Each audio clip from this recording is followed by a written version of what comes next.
মুসলমান ইমানদারেরা, বিভিন্ন রকমের ফিতনা সমাজের ভিতরে দেখা দিয়েছে। মুসলমান ইমানদারেরা, দাজ্জালের ফিতনা, ঈমান হরণকারী দাজ্জালের ফিতনা থেকে শুরু করে যত ফিতনা সমাজে আছে, এরপরও এত ফিতনা ছড়িয়ে যায়। এত ফিতনার কারণে আল্লাহ মাঝে মধ্যে ভূমিকম্প দিয়ে লাড়া দেয়। এত পাপের সাগরে ডুব দিও না, মদ গাজাইয়া আবার সাগরে ডুব দিও না। নারীবাজি করবা না, জানা ব্যভিচার করবা না, গান বাজনা করবা না। আমি আল্লাহ কিন্তু আছি, লাড়া দিয়া ভূমিকম্প দিয়া আমাদেরকে সতর্ক করায়া দেন তিনি একজনকে। গতকালকে যে 5.7 মাত্রায় যে ভূমিকম্প হলো, মার্কেটে গেল, মার্কেট থেকে দৌড়ে বাইরে হইতেছে। এক বেড়ায় নিজের ভুতরে দোকানের ভিতরে রেখে ফোন করে দৌড় মারছে। দেখছেন নি কারবারটা? মানে আগে যান বাসা, আগে যান বাসা, নিজের ছোট ছেলেরে ফালাইতে দোকান তো দৌড় দিছে। দেখছেন নি কারবারটা? এক ভূমিকম্প আইসা শিখাইয়া দিল দুনিয়ার কেউ আপন নয়, আমাদের আপন হলো আল্লাহ এবং তার রাসূলুল্লাহ। কথা বলেন ঠিক কিনা? করোনা ভাইরাসের সময় মা সন্তানের লাশের কাছে যায় না, স্ত্রী স্বামীর লাশের কাছে যায় না। বুঝছেন তো, দুনিয়ায় কেউ কারো আপন নয়, আমাদের আপন হচ্ছে আমাদের আল্লাহ। আমার আপন বলে নাই রে কিছুই, আল্লাহ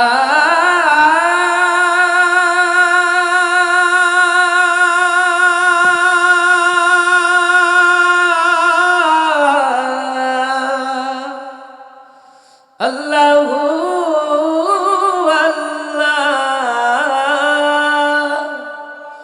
ও আমার আপন বলে নাই রে কিছুই, সবই যে লিল্লাহ,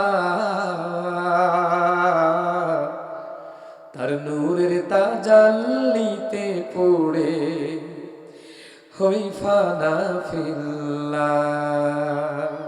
আমি মুখে বলি আল্লাহ, আমার অন্তরেতে আল্লাহ। আমি মুখে বলি আল্লাহ, আমার অন্তরেতে আল্লাহ। ভব এই সংসারে আমার সবই যেন পর, মিছে আশায় মিছে মায়ায় কেন বাঁধু ঘর। ভব এই সংসারে আমার সবই যেন পর, মিছে আশায় মিছে মায়ায় কেন বাঁধু ঘর। ওরে মায়ায় বাঁধায় ঘর আমার, ভোলা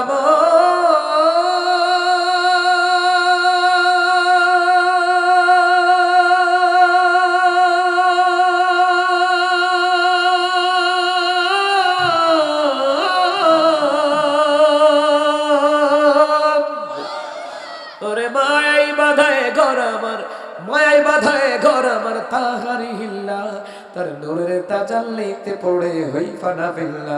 আমি মুখে বলি আল্লাহ, আমার অন্তরেতে আল্লাহ। আমি মুখে বলি আল্লাহ, আমার অন্তরেতে আল্লাহ। আল্লাহ আল্লাহ আল্লাহু আল্লাহ আল্লাহ, অজপ আল্লাহ আল্লাহ আল্লাহু আল্লাহ আল্লাহ। আমার আপন বলে নাই রে কিছুই, আপন বলে নাই রে কিছুই, সবই যে লিল্লাহ, তার নূরের তাজাল্লিতে পড়ে হই ফানা ফিল্লা। আমি মুখে বলি আল্লাহ, আমার অন্তরেতে আল্লাহ। আমি মুখে বলি আল্লাহ, আমার অন্তরেতে আল্লাহ। জোরে কোন মারহাবা। ভাইরা আমার, বাবারা আমার, আল্লাহ রাসূল ছাড়া আমাদের আপন কেউ নাই। মুসলমান ইমানদারেরা, বিভিন্ন জায়গায় দেশে ভূমিকম্প হলো, অনেক জায়গায় মানুষ আহত নিহত হয়েছে। কথা কোন ঠিক কিনা? মুসলমান ইমানদারেরা, আহত নিহত এমন কি এই যে আবহাওয়া চেঞ্জিং এর কারণে, আবহাওয়া পরিবর্তন হওয়ার কারণে অনেক মানুষ, আমি সহকারে অনেক মানুষ অসুস্থ। আমাদের প্রিয় হাফিজুর রহমান সিদ্দিকী সাহেব অসুস্থ। 7 দিনে প্রায় 3টা করে প্রোগ্রাম হলে 21টা প্রোগ্রাম ক্যান্সেল। আমি তো অসুস্থতা নিয়ে আসছি কওমি মাদ্রাসার আমানত রক্ষায়। সুবহানাল্লাহ পড়বেন না? আমার ভাইটা এতটাই অসুস্থ, ডাক্তার আমাকেও বললেন বিশ্রাম নেন, ওনাকেও বললেন বিশ্রাম নেন, নেওয়ার দরকার। মুসলমান ইমানদারেরা, আমার বন্ধুরা, আমার বাবারা, হাবিবুল্লাহ কাসেমি মাহমুদুল হাসান গুলনবী ওনারা অ্যাক্সিডেন্টে আক্রান্ত হয়ে হসপিটালের বিছানায়। আমার দেশে যত আলেমরা দুনিয়া থেকে বিদায় হয়ে যাচ্ছে, ওই আলেমদেরকে কিন্তু আমরা আর পাবো না। আল্লামা সাইদি রাহিমাহুল্লাহকে পাবো না, জুনায়েদ বাবু নগরীকে পাবো না, আহমদ শফি হুজুরকে পাবো না। মুসলমান যত হক্কানি আলেমদেরকে আমরা হারাইলাম, তাদেরকে পাবো না। আর তাদের মতো কেউ হবে না, হবে না, ঠিক কিনা? এই দেশে যে আমাদেরকে অনেকে বলে দ্বিতীয় সাইদি, বুয়া কথা। আল্লামা সাইদির মতন কেউ হবে না। আবার কয় দ্বিতীয় তারেক মনোয়ার, হুদ্দা মিজা কথা, ফার্মফুটি। আবার কয় দ্বিতীয় হাফিজুর রহমান সিদ্দিকী, না মিথ্যা কথা, সিদ্দিকী সাহেবের মতন কেউ হবে না। কথা কোনটা কেন? এই যে উনি মাদ্রাসার সভাপতি, ওনার মতন কি দ্বিতীয় কেউ হবে নাকি? কথা কোনটা কেন? কেউ কারো মতো নয়। হ্যাঁ, উলামায়ে কেরাম কোরআন সুন্নাহ থেকে বয়ান করেন, কেউ কারো মতো নয়। তবে কোরআন হাদিস থেকে যারা বয়ান করেন, এক এক ফুলের এক এক ঘ্রাণ, ঠিক কিনা? অনেক ফেসবুকে দেখতেছি আমাদের অনেক দিনী ভাইয়েরা মাঠে ময়দানে কথা বলেন অসুস্থ। আমার আব্বাজিরা, এই যে অসুস্থতা থেকে আল্লাহ যেন সেবা দান করেন, রোগ দেয় কে? আরে ফেরাউনের না রোগ হয় না, এতে 400 থেকে 500 বছর হায়াত পাইছে, একদিনের জন্য তার ঠান্ডাও লাগে নাই। এটা ফেরাউন। অনেকে কয় না তুই একটা ফেরাউন, কয় না, কয় না, কয় না। দোকান ভাড়া কাজে লাগলে তুই একটা ফেরাউন। কারণ কি? তার মন শক্ত, এই জন্য কয় নাই। এ মুসলমানের রোগ আল্লাহ দেয়, আল্লাহ সেবা দান করে। যার ইমান যেমন, বালা মুসিবত তার উপরে আসবে তেমন। সুবহানাল্লাহ কয় না? এ মুসলমান ইমানদার, আল্লামা সাইদিকে অসুস্থ হয় নাই। কথা কয় না, কথা কয় না। আল্লাহ চাইলে এখনই আপনি অসুস্থ, এখনই আল্লাহ সুস্থ করে দিতে পারেন। আল্লাহ চাইলে পারেন, এটা আল্লাহর ক্ষমতা। যারা ফেসবুকে সমালোচনা করে, তোমার মতন কুত্তা মার্কা মানুষ কইতা বা কাম হইতো না। আল্লাহর ক্ষমতায় এখন অসুস্থ, এখনই সুস্থ বানায় দেওয়ার ক্ষমতা, জোরে বলুন তো কার? আসার পথে বুক ব্যথা, আপনাদের এই বাজার থেকে তাড়াতাড়ি করে ওষুধ কিনলাম, খাইলাম। সভাপতির বাসায় খাওয়া দাওয়ার ইন্তজাম করলাম, আলহামদুলিল্লাহ কমতেছে। কিন্তু মুসলমান, আল্লাহ যদি না চান আমি সুস্থ হব না। যেই রোগের মরণ হবে, ওই রোগের চিকিৎসা আমেরিকা করাইলেও কাম হইতো না। এ কথা কয় না, কথা কয় না। শেরপুর গেলাম, যাওয়ার পরে আমার বলতেছে, হুজুর আপনি আসছেন, খুশি হয়েছি, আপনি ওয়াজ করা লাগবে না, জানগা হাদিয়া যা দিছি, আপনার কাছে কোনো দাবি নাই। আমি বললাম মনটা মানে না। এই কওমি মাদ্রাসার ছাত্ররা দিকে তাকাইয়া মায়া লাগছে। আমি চেষ্টা করে দেখি আস্তে আস্তে কথা বলতে পারে কিনা। আমি সুস্থ অসুস্থ হই, আল্লাহ যদি দয়া করে কিছু তো কথা বলতে পারবো, দুই একটা মেসেজ তো দিতে পারবো। একটা হইলেও তো কোরআনের কথা হবে, হাদিসের কথা হবে। কিয়ামতের ময়দানে আমি যদি মারা যাই, এটার খাতিরে হয়তো আল্লাহ আমাকে ক্ষমা করে জান্নাত দিয়া দিতে পারে, ঠিক না? বন্ধুরা আমার, বাবারা আমার, যাই হোক, ও মুসলমান ইমানদারেরা, ভূমিকম্প হইল, 14 গোষ্ঠী মিল্লা বাসা বাড়ি থেকে বাইরে রাস্তাত গেছে গা। দেখেন নাই কালকে ফেসবুকে? দেখছেন না? বাইরে গেছে গা। কিন্তু এমন ডর ডরাইছে, এমন ডর যখন ডরাইল, ভূমিকম্প হয়েছে আর কয়েক সেকেন্ড, এরপরে শেষ। এ মুসলমান, আল্লাহ যে একটা কাঁপুনি দাওয়াইল রে। ও আমার যুবতী বোনেরা, যুবক ভাইয়েরা, কারণে আপনাদের আমল নামায় ওই সওয়াব দিয়ে দিয়েছেন কে? একটু আগে যে হাফেজ কোরআন তেলাওয়াত করলেন, এই কোরআন তেলাওয়াত আমরা শুনলাম। যত আলেমরা আমার আগে বয়ান করলেন, ফাঁকে ফাঁকে কোরআন তেলাওয়াত করলেন, বয়ান শুনলাম। ওনারা তেলাওয়াত করে করে যেই সওয়াবটুকু তারা পেয়েছেন, আমরা শ্রবণ করার কারণে, আপনারা শ্রবণ করার কারণে, মা বোনেরা পর্দার আড়ালে শ্রবণ করার কারণে তাদের আমল নামায় ওই পরিমাণ সওয়াব জোরে বলুন তো লিখে দিলেন কে?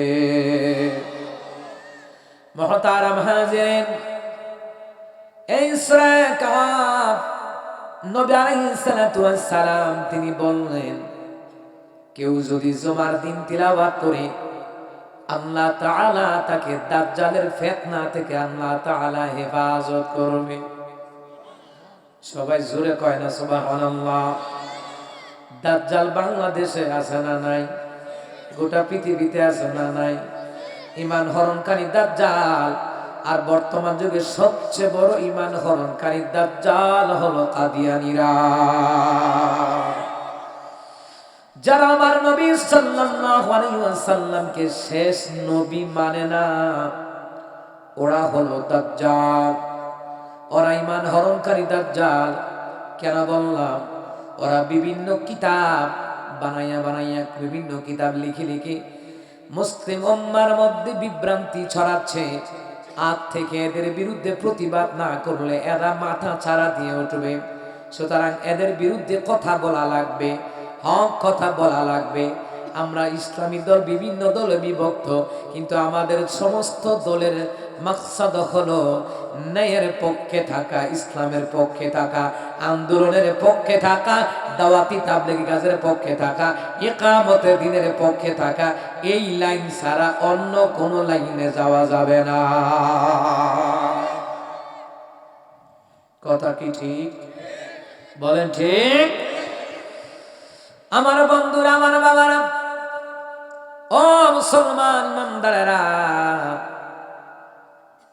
এই যে দাজ্জালের ফিতনা, নবী আলাইহিস সালাম বললেন সূরা কাহফের প্রথম 10টি আয়াত জুমার দিন তেলাওয়াত করবা, তাহলে আমার আল্লাহ তাআলা তোমাকে দাজ্জালের ফিতনা থেকে আল্লাহ তোমাকে হেফাজত করবেন।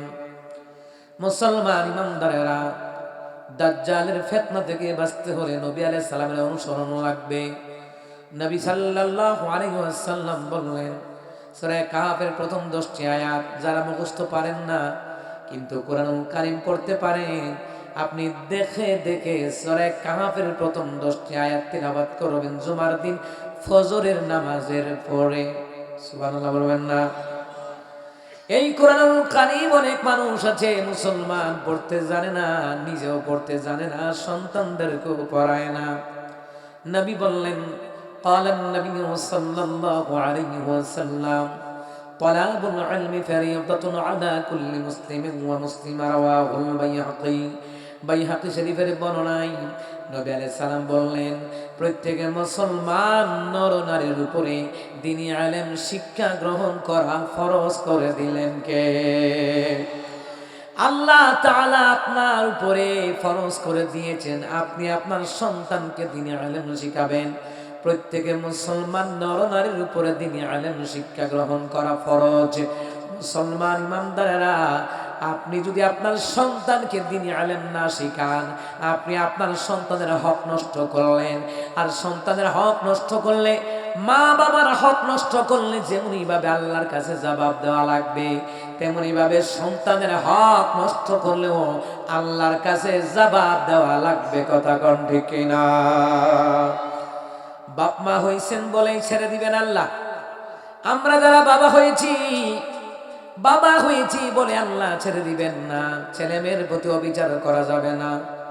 মুসলমান, ছেলের সম্পত্তি দিবেন, মেয়েরে দিবেন না। আপনি মেয়ের হক নষ্ট করলেন, এটার কারণে আপনাকে জাহান্নামে যাওয়া লাগবে।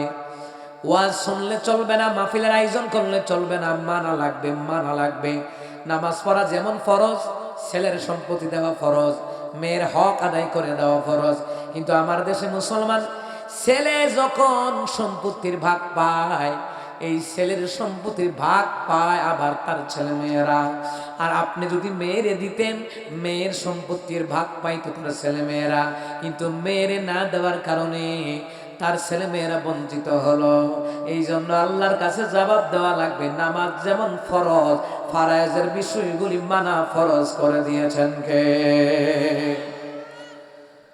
ও মুসলমান ইমানদারেরা, এই আলোচনাগুলি আমি বেশি করি কারণ এটাও একটা ফিতনা। যারা কোরআন সুন্নাহ অনুযায়ী ছেলের সম্পত্তি দেয় না, মেয়ের সম্পত্তি দেয় না।